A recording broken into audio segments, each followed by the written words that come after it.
Hello everyone, welcome to మామి ఇంటి రుచులు.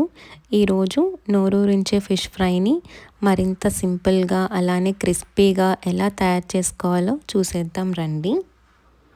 ముందుగా ఈ ఫిష్ ముక్కల్ని శుభ్రంగా నీళ్ళతో కడుక్కొని అలానే సాల్ట్ కూడా పట్టించి ఇంకొక 2 సార్లు వాష్ చేసుకొని పక్కన పెట్టుకుంటే మనకి ఆ ఫిష్లో ఉండే నీచు వాసన అంతా కూడా పోతుంది. చూసారు కదా, ఇక్కడ నేను సాల్ట్ వాటర్తో మొత్తం ముక్కలకి పట్టించి శుభ్రంగా కడిగి పక్కన పెట్టుకున్నాను. ఇప్పుడు దీంట్లోకి మసాలా ముద్దను ఎలా తయారు చేయాలో చూసేద్దాం. ఒక బౌల్ తీసుకుని దాంట్లో 2 టేబుల్ స్పూన్ ఆఫ్ అల్లం వెల్లుల్లి పేస్ట్, 1/2 టేబుల్ స్పూన్ పసుపు, 1.5 టేబుల్ స్పూన్ సాల్ట్, అలానే 1.5 టేబుల్ స్పూన్ కారం, అలానే 1 టేబుల్ స్పూన్ ధనియాల పొడి, 1 టేబుల్ స్పూన్ గరం మసాలా పొడి, 2 టేబుల్ స్పూన్ల నిమ్మరసం, అలానే ఒక 1/2 టేబుల్ స్పూన్ కార్న్ఫ్లోర్, ఒక 1/2 టేబుల్ స్పూన్ ఆయిల్ కూడా మిక్స్ చేసి మొత్తం అంతా కూడా సాల్ట్ కారం అంతా మిక్స్ అయ్యే విధంగా నీట్గా ఉండలు లేకుండా మసాలా అంతా కూడా మిక్స్ చేసుకోవాలి. చూసారు కదా, ఇక్కడ మనం నిమ్మరసం యాడ్ చేయడం వల్ల ఫిష్ ఫ్రైకి మరింత టేస్ట్ కూడా యాడ్ అవుతుంది. మసాలా అంతా కూడా నీట్గా మిక్స్ చేసుకుని పక్కన పెట్టుకుందాము. ఇప్పుడు మనం ఆల్రెడీ కడిగి పెట్టుకున్న ఫిష్ ముక్కల మీద ఈ మసాలా అంతా కూడా ముక్కకు మొత్తం పట్టే విధంగా బోత్ సైడ్స్ కూడా ఫ్లిప్ చేసుకుని అలానే సైడ్స్ కూడా పట్టే విధంగా మసాలా అంతా కూడా నీట్గా అప్లై చేసుకోవాలి.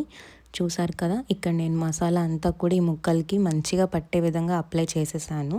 మొత్తం సైడ్స్ కూడా పట్టే విధంగా మొత్తం చూసుకుని అప్లై చేసుకోవాలి. ఇలా మసాలా అప్లై చేసిన ముక్కల్ని 1 గంట పాటు ఫ్రిడ్జ్లో పెట్టుకోవాలి. ఇప్పుడు నేను ఫ్రిడ్జ్ ఆన్ చేసుకుని డీప్ ఫ్రీజర్లో పెట్టుకుంటున్నాను. ఒక 1 అవర్ పాటు ఉంచుకుంటే సరిపోతుంది. చూసారు కదా, 1 అవర్ తర్వాత మనం ఫిష్ ముక్కల్ని చూస్తే ఇలా మసాలా అంతా కూడా ముక్కకి మంచిగా పట్టి రెడీగా ఉంటుంది. సో దట్ మనం డీప్ ఫ్రై చేసుకున్నప్పుడు మరింత క్రిస్పీగా కూడా వేగుతాయి. ఇప్పుడు డీప్ ఫ్రై కోసం స్టవ్ మీద పాన్ పెట్టుకుని దానికి డీప్ ఫ్రైకి సరిపడా ఆయిల్ వేసుకొని మనం ఆల్రెడీ మసాలా ముక్కలు పట్టించాం కదా, దాన్ని ఒక్కొక్కటిగా వేసుకొని డీప్ ఫ్రై చేసుకోవాలి.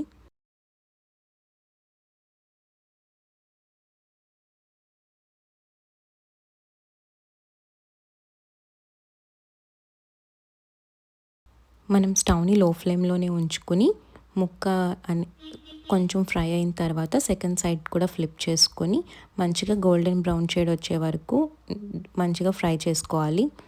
చూసారు కదా, మనకు ఆల్రెడీ ఒక సైడ్ మంచిగా గోల్డెన్ బ్రౌన్ వచ్చింది. ఇప్పుడు సెకండ్ సైడ్ కూడా ఫ్లిప్ చేసుకొని బోత్ సైడ్స్ కూడా లోపల ముక్క ఉడికే విధంగా ఫ్రై చేసుకోవాలి. మనకి ముక్క కొంచెం ఫ్రై అయిన తర్వాత మరింత క్రిస్పీనెస్ కోసం ఇంకొకసారి బోత్ సైడ్స్ ఫ్లిప్ చేసుకుని ఇంకొక 2 మినిట్స్ పాటు స్టవ్ని లో ఫ్లేమ్లో ఉంచుకుంటే మనకి ఫిష్ అనేది చాలా మంచిగా క్రిస్పీగా ఎగుతుంది. ఇప్పుడు ఇలా మనకి ఫిష్ గోల్డెన్ బ్రౌన్ వచ్చేసిన తర్వాత ఆయిల్ అంతా తీసేసి మనం టిష్యూ ఉన్న పేపర్ మీద పెట్టుకుంటే ఎక్సెస్ ఆయిల్ అంతా కూడా టిష్యూ అబ్జర్వ్ చేసేస్తుంది. ఇక్కడ నేను ఈ ఫ్రై అయిన ఫిష్ పీసెస్ని ప్లేట్లోకి తీసేసుకున్నాను. అలానే మిగిలిన మసాలా పట్టించిన ముక్కల్ని కూడా మరొకసారి ఆయిల్లో డిప్ చేసుకుని ఫ్రై చేసేసిన తర్వాత టిష్యూ పేపర్లోకి తీసేసుకున్నాను.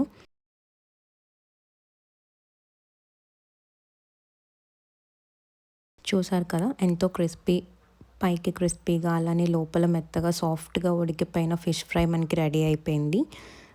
ఇప్పుడు దీన్ని మనం సాంబార్ రైస్తో కానీ రసం రైస్తో కానీ లేదా స్టార్టర్గా కూడా మంచిగా ఎంజాయ్ చేస్తూ తినేయచ్చు.